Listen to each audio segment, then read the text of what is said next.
As Joplin prepares to mark the 10th anniversary of the tornado this coming weekend, we're examining how much has changed over these past 10 years.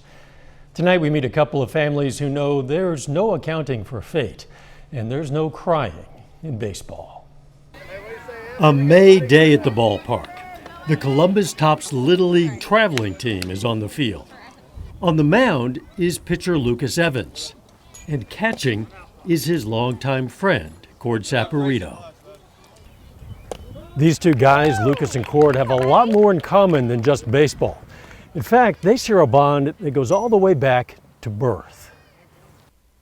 Lucas was not supposed to arrive the day he did. He was born at Joplin's Freeman Hospital 6 weeks early.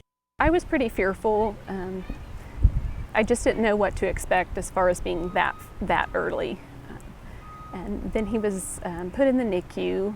At about the same time, LACY's friend Angie was at nearby St. John's Hospital in early labor.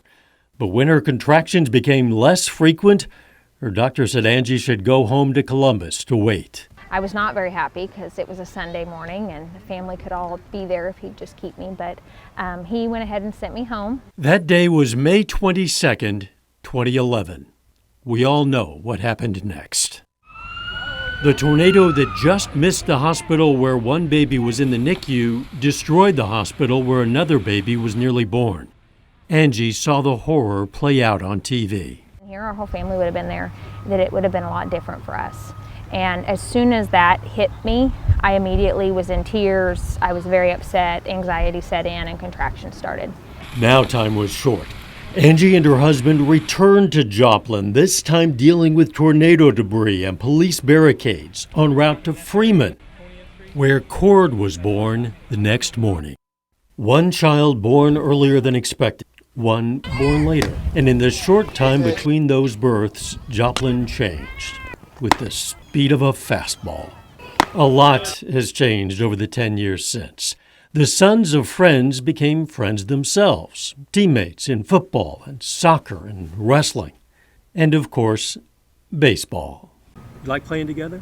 Yeah. Yeah, why? We're good friends. We've been friends, I think, ever since like maybe first grade, kindergarten, maybe preschool. The tornado that will forever be part of their history will never be part of their memory. Their focus is sports, with the help of a couple of assistant coaches, their dads. I think that's a good thing what sports teaches. Like, not everything's going to be great. When it's great, it's great. But when it's not that good, you got to find a way to figure it out, fight through that adversity. How to handle winning and losing. How to handle losing. Yeah. You learn more from losses, I think. But, Do you?